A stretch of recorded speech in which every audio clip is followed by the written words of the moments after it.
David, great to have you here. Yeah, Bobby, it's great to be here. Thanks for having me. You bet. Sell the way you buy is the title of your book and a phrase you use often. What's the most obvious way we buy that should make an impact on the way we sell? Yeah, well, so it's funny. People always ask me, they're like, what does sell the way you buy mean? And I say, like, it means a couple things. Number one is it's this idea of like the golden rule. As salespeople, sometimes we use tactics with our customers would just never work on us if we were on the buying side.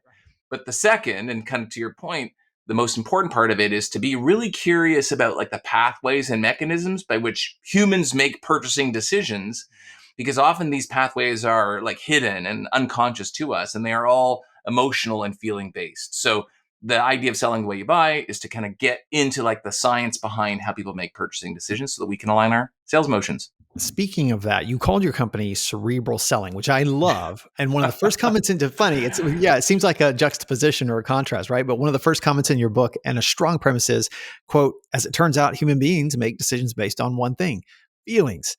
Now, Hmm. I have to, end quote, but I have to admit, I was surprised and delighted to find the juxtaposition between cerebral and feeling. Is there a Hmm. dichotomy in selling, rational buying versus emotional buying? It's all emotional buying. Like even the idea of like buying rationally. It's funny. I remember seeing an interview with the CEO of Costco, and he said, you go into a Costco and it looks like crap. There's like pallets and shit all over the place. And he's like, do you know how much money it costs to make it look that rustic? You know? So when you walk into a Costco, you think, oh, like I'm getting a good deal because I'm being sensible and I'm buying in bulk and everything's just on these big pallets and shelves and stuff like that.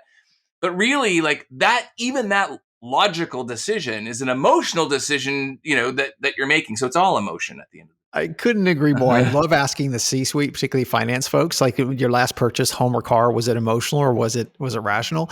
And if it's a car and they go the sporty route, that's an emotion. And if it's a car they go the safety route, that's an emotion too. So you're exactly right. I love that. Um, Yeah. in your book, you cite the 2018 Salesforce report that listed the top 10 skills, the top, sorry, the 10 top skills of a good salesperson. At Hmm. the bottom of the list was demonstrating ROI. That Hmm. stunned me. I thought I would find it at least in the top five. How do we make Hmm. sense of that? Yeah. Well, it was so the survey they asked, what are the things that have an extreme or substantial impact on your ability to convert customers? And the ROI was at the bottom. And this is really interesting because it's, even though I wrote the book, now it's 3.5 years ago. I mean, I wrote it 4 years ago. It's been out for 3.5 years. What you're seeing now, especially in the tech industry, is that it used to be people had money, they would buy things like, okay, I'm not really doing the calculation in my head. And nowadays, people are being a lot more scrutinous in terms of where they spend their budget. And so salespeople are getting really focused about how they put together these ROI analyses and how the payback is going to be. But I have clients that have, let's say, software products that save their companies money or make them money. They run these pilots, they bring the company a bucket of cash, and they say, here, Bobby, like we made this for you. And the customers still don't buy. And so that reinforces this idea that it's a lot more emotional than maybe what we thought. And, the economy is now, bringing to light some of the challenges that kind of always existed. But, again, the idea is like, why is ROI, number 10 is that's not how people buy. And it's funny. I'll give you an example of these kind of ROI analyses because every salespeople can often relate to this. So let's say you're talking to a customer and you kind of put a price on the table, and now you kind of have to justify that price. So you say, I'm gonna put together a business case for you.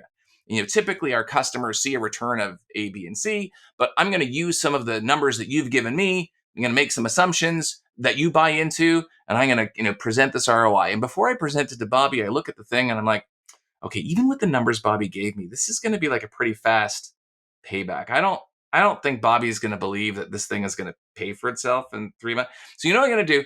I'm going to make some of the numbers even more conservative. I'm going to change some of the numbers so that payback feels a lot. And I just stop right there. I'm like, what the hell are you doing?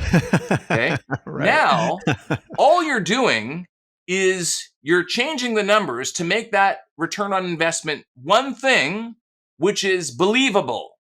Because it doesn't matter what the ROI is. The only thing that matters is whether the customer believes that what I said is going to happen is going to happen. And belief is not an objective statistic. It's a subjective feeling. And so at the end of the day, like, why is ROI number 10? The ROI is not enough. It's just simply not enough. That the feelings, the experience, all that kind of stuff that comes before it is more critical. And you know what number 1 on that list was? Listening. I do, but I wanted to give a dramatic pause for it. Yes, yes. So you were successful. Right. It's like, it's listening. And I've written about this, like, why is listening so important? It's because it creates that experience for the customer. People like to be listened to. People like to share their opinions, and then if I listen, I can synthesize what you said back to you and create a much better buying experience and message that's aligned. So that's why listening is number 1, ROI number 10. I want to talk about listening in just a second, but I had one more question about ROI. You spent some time talking about the distinction between value and ROI. Can you unpack that just briefly? Oh yeah. So in the book, and this is the simplest diagram that there is, imagine ROI is like this circle. Like that's that's what ROI is. Value is a bigger circle that gobbles up and encompasses ROI. It's like our value is the sun, and Earth is the ROI. And the idea is, if I have a good return on investment, then that adds a degree of feeling to you. Like, oh, I'm being smart. I'm buying something that's going to, have this kind of, return and all that kind of stuff. But, when you think about why people buy things, there's this old saying in the tech industry, no one got fired for buying IBM, right? So what does that mean? Does that mean IBM has the best solution? Like, no, it just means that IBM is the solution that I'm not going to get fired for, which I value my job. So when you think about why people buy, for example, I spent 5 years at Salesforce. Why do people buy Salesforce? Is it the best software in the world? Like, I don't know, like maybe not, but it's ranked number 1. So when I buy Salesforce and I pay more for it than any other comparable solution on the market, right? I am buying the feeling of buying like that number 1. So again, like, that feeling of value transcends the ROI is a part of it. But when I buy things, I'm always buying those feelings, and feelings of value. People value all sorts of different things. Yeah. And so that's what we need to sell. But that's why it's there's 2 different things. So powerful. It's for our organization so powerful because brand and community is such a big part of what we do. And that's part of the reason that you know all about that. But one more question I had that's specific to this audience. So and you talked about this in your book, we're in an industry with a dizzying number of product options, literally in excess of 1 million products. How does the paradox of choice fit into the selling equation? I know just ask you a really big question, but you talk about this a lot. And I think that's one of our unique problems in our business. Mm-hmm. So one of the things that I often talk a lot about is to break out of that sea of sameness, because there's a million different solutions, and everyone's always thinking as a customer, well, why should I go with you? Like, even we were talking earlier in my kind of promotional instance where I needed to get some t-shirts made up and some hoodies and some pens for my business. I could go anywhere. I should, like, Vistaprint seems easy enough. I got my hoodies made over here. Like, it doesn't matter to me. Everyone has the same shirt, the same pen, or what. Like, what's the difference, right? So one of the things I talk about, especially nowadays, is differentiating yourselves by really focusing on the problem in a much more differentiated way. So, like, as an example, you could argue I'm stuck in the sea of sameness. I sell sales training, keynotes, leadership coaching. Like, there's a million people that do what I do. So why would you decide to work with me? Certainly when you read the book and you say, okay, well, David has a different approach or take on this kind of thing, that makes sense. But, oftentimes, let's say when I'm talking to like a sales leader and I say, like, do you ever listen to your sales reps' phone calls? Like, especially the young, enthusiastic ones, because oftentimes in sales, you have these young, enthusiastic sales reps that are calling on more senior level buyers because we tell them to call high, whose job they've never done. Like I say, almost it's like my kids, when they're about to hit me up for something that they think I'm already going to say no to. That's the way your reps sound on the phone. And it's very off-putting to the customer. It doesn't matter. Like, you could arm them with the best pitch and the right words, and they sound scared. And I know this because when I used to run small business sales for Salesforce, I had tons of young, enthusiastic sales reps who struggled to make that connection. And so you see what I'm doing here? Like, this is all true, what I'm just telling you. But now I'm getting into like a problem in a very, hopefully you find, unique and differentiated way. And I'm seeing something that maybe not a lot of other people in my position are talking about or saying. And now you think, oh yeah, maybe this guy's onto something, because he kind of tapped into a bit of like an unknown, unspoken problem that like he sees stuff in our business, right? And so when we think about breaking out of the sea of sameness, I'm a big fan of trying to be prescriptive when it Mhm. comes to, you talk about like Yes. the paradox of choice. Right. It's like, okay, like here's, if you have a sales team that looks like this, if you sell these kinds of products, like here are the top 3 plays you need to be running now. And it can't be the same thing that everyone else is saying. Otherwise, you just sound like everyone else. So that prescriptive differentiated approach is the key. So having opinion, and let's stay on this sales roles or salespeople for a second, because you've managed thousands of salespeople, you've managed lots of organizations. In your book, you said prescriptive sellers sell with conviction. They provide clear, insightful recommendations to their customers, and in many ways are able to create intoxicating certainty around the buying process. A client of ours once told me she is a very distinguished, seasoned vet who is working with a bunch of salespeople all over in terms of range and experience. And she once told me that the most common problem she saw with salespeople was a lack of confidence. And is that part of what you're meaning? Is not knowing enough, not having that confidence to bring forth when you say prescriptive selling? So two things. So when we talk about prescriptive selling, what we mean is like my job as a seller is to make the job easy for you as the buyer by saying, here's the problems I typically see. Here's how you can solve them. Like I'm conveying that sense of confidence. So that's what I mean by being prescriptive, like when it comes to next steps or how to evaluate vendors. Like I want to help you with that because I know you probably don't buy the thing that you're buying from me every day. When it comes to confidence, that's different because what happens is in a lot of organizations, we hire salespeople and then we give them like, here's the deck, here's the pitch, here's the whatever. And the stuff that we're giving them sucks. And it's like it's low conviction, low power. It's very product focused. It's very Mm, us centric. yeah. And what happens is they have this like little crisis going on in their head, saying like, I feel a little gross doing this. Like this feels like kind of a generic-y kind of sales pitch. So I'm going to try to go out and do it, but I feel like a little gross. And so they're not able to execute that tactic with conviction. If we started a company together and we said, here's what we're going to do. We're going to cure cancer in children. And we have this amazing product. Like you would be able to call with super high conviction because you believe so deeply in the Yeah. value of that product. Yeah. But for most of us, we just sell like regular stuff. Like we all do, like I do as well. We sell regular stuff.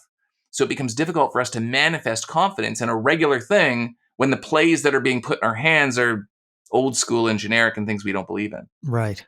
Let's talk a little bit more about the sales role, because you said something I really appreciated, and that is sales is an emotionally charged role. What did you mean by that? Like selling, like as a As a salesperson, salesperson, yeah, salespeople. I thought that was a very supportive comment. You can tell you've worked with a lot of salespeople, but you were in another interview and you talked about being such an emotionally charged role. We don't typically attribute salespeople with emotion, and I think that's a very bad misnomer. Oh yeah. Well, it's funny. I was talking about this very thing with a client the other day because they said, look, it's been a tough go, at our company. It's been a tough quarter. The economy's tough. Like, what advice do you have? When I'm getting on the phone with Bobby and we're talking about, how am I going to Yeah. sell him stuff, and I kind of feel a little bit defeated. Like, what Yeah. should I do? And I thought this was really great because the reality is, you just have to shake it off because. And here's the thing: when let's say I give a talk or I'm on this podcast and after we get off the podcast, I'm like, oh shoot, you know what I should have said when Bobby asked me this question? I should have said this instead. No one knows that except for me, right? So now I'm emotionally compromised and encumbered by the fact that I thought that I should have said something different. Meanwhile, Bobby doesn't know. So I told a story about how, when again at my companies, sometimes it's the new salespeople who are unencumbered by history and knowledge Interesting. who do the best. And I learned this from my kids. My kids are older now, but like when they're little, little kids ask you for things that you're like, of course not. Like, why would you even like a handful of chocolate chips before bedtime? That's ridiculous. And so I wrote this article. It was called Be a Better Negotiator by Forgetting Everything You Know. And it's specifically related to this concept that I found that my kids are great negotiators, and kids are in general great negotiators because, of course, they're relentless, but they don't know what a good deal is. So they're like unencumbered by knowledge, versus an experienced sales rep who knows that typically when I sell this product and service to these kinds of companies, I end up giving like a 20% discount, and I'm encumbered by that knowledge. Meanwhile, when I speak to Bobby, he doesn't know about any of that. Right. So if I just act as though like 5% is the deal of the week, then why would he not believe that? And so what I found was I had these new sales reps who were actually being able to pull higher numbers, give fewer discounts than the experienced reps because they didn't know any different. They just acted as though like 5% was the deal of the week, right? So I say, 100%, like sales is like an emotionally charged profession. There's highs, there's lows. You're going to lose more than you're going to win, right? But there's rewards. This is why we pay people who do sales really well a lot of money and not like high school students, minimum wage, to do this really hard job, because we need to weather that emotional journey. But oftentimes, like the best thing is you got to shake it off and just go into Yeah. the next call, in a completely fresh mindset. I just heard someone refer to this as the second arrow. The first arrow you get is the thing you got hurt. It was the rejection or whatever. But then we tend to nurse the second arrow, which is, oh, I did it again. It was that kind of experience, that experience seasoned vet. That's so true. Let me ask one more thing about listening, because I think this is so potent. In your book, you cite the 2018 Salesforce report, as I mentioned. And next, you cite the Gong.io study, which revealed that top performing sales reps spend only 46% of their time on customer calls speaking, compared to the bottom 20% who speak 72% of the time. And you list 6 helpful listening tips in your book. What's been most helpful to you to cultivate this listening lifestyle as a rep and a professional? Well, so, the first thing when it comes to behavior modification is just being conscious of the behavior in general. So that's why tools like Gong, and there's others like that can kind of listen to your calls and say, all right, how much were you talking versus someone else? They can even plot out like a picture, like a graph of your call. And it's not just how much you're talking, but when you see, okay, there was this big chunk where I was on a monologue for 16 minutes, like maybe it was a 1 hour call, but then I spent 16 minutes on this monologue. So part of it is just the pattern recognition. Like, oh my gosh, Yeah, I'm speaking a lot. that's And good. for many years, I would have like a little sticky note underneath my monitor that just said like, listen. Like a lot of reps have that, just Yeah. like a little device that helps remind them. So these tools and devices are super helpful. The other part is to go into these conversations prepared to say, okay, if I don't come out, so one of the exercises I talk about in the book is thinking about, okay, what would have to happen on this discovery call such that if I didn't achieve these objectives, the call would be a failure, right? So I call this like the #fail exercise. But the idea is to think about what you want the end result of the call to be. So if you have a list of things that you want to get out of that conversation, by being mindful of that list as you kind of work through the conversation, it will automatically put you kind of in this default mode of like listening, because you need to extract these insights in order to make sure the call was valuable. So just a couple simple examples of how you can be a better listener. I love that. Have you been able to? We have a couple more questions in our last minutes here together. But have you been able to codify what makes a good salesperson in 2 or 3 simple points? And I know I'm asking you to unpack what you wrote a whole book about, but what is it to you? I mean, you've hired and recruited lots of salespeople. What do you think is the number one or number 2 trait? So I'm encumbered by my own knowledge because those traits significantly differ based on the type and stage of company that you're at. However, if you were to ask me, I did write this post about the top three personality traits or skills that high growth reps need to have. And I call them like the 3 C's. They're like creativity. So like it's never going to be as easy as you think to sell something. And if you're just thinking Yeah. very linearly, then you're going to get stuck. Mm. Coachability, because you need to be able to kind of learn, and you need to be able to have people, kind of give you feedback and insights to kind of help you grow. And you need to be open to those things. So creativity, coachability. Now I'm like, I'm like forgetting what the last one is. What? But like those two at the very least are really important as I Yeah. try to find the last one. Yeah, no, I totally understand. I actually sent, for those that know me, they know I sent David like 100 questions. So I'm getting him to go all over the place. You got it. I got it. Conviction. That Conviction. we just talked Thank about you. it. Thank you. And for Conviction. our industry, I would add there's a 4th C, which is curiosity, because we sell such a wide variety of things. But thank you for that. It's very helpful. Last few questions are about you, David. You have a chemical engineering background. How does that affect the way you think? Well, it's funny. After many years, I wrote a blog post just recently. Actually, it's called Six Critical Sales Skills I Learned from Being a Research Scientist. Yeah. And I 100% use all of those tactics in my normal everyday life. Like the things I talk about are things like explaining complex things simply. Because what I learned is being a research scientist, it doesn't matter how much stuff you know, you always tend to Yeah. sometimes overestimate your audience's level of familiarity with what you're talking about. That's And so good. being able to distill something down and explain it simply. Someone asked me the other day, I was doing a session on how I built my business, and someone asked me a question that completely caught me off guard, which is how do you become such a good writer? And it caught me off guard because I'm like, I'm not a good writer. Like I had bad grades in English and stuff in school. I was not a good writer. And then I remembered, yeah, I've written like a book and I've written a ton of stuff. So the idea though is comes back to this explaining complex things simply. If I understand something at a foundational, fundamental level, then it makes it easy to explain it in simple terms. So that was it. Taking good notes, like scientists take good notes, having conviction, being really detail oriented is super important. Being curious, scientists are very curious. And then, uh, kind of as we've been talking about here, favoring evidence over hunches. So, one of the things even I do in my Mm, practice, even though I have yeah. tons of conviction, is I say, like, I don't want you to just do what I'm telling you because I told you to do it. Like, I want you to truly believe that it's going to work because I proved to you using research and studies and data that, like, this tactic is way better than anything that you're using Yeah. already. Yeah. Something else you wrote about that I think would be so insightful for us and encouraging, a part of your personal journey is you were diagnosed at 36 with cancer. You wrote about it on your blog and you wrote about mindset. There was a study in there. Can you share what you learned from that experience as we close here?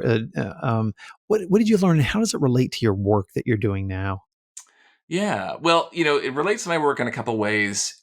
We talk about things like certainty, human beings. And it's funny because I talk about the cancer journey and I actually learned quite a lot about sales, as I say, from the cancer journey. Human beings crave certainty. If you Yeah. get diagnosed with something or you're waiting for an x ray or blood test or whatever, your mind starts to race with all the things that, like, even you go on a date and the person doesn't call you back the next day. You're like, what could this be? Right?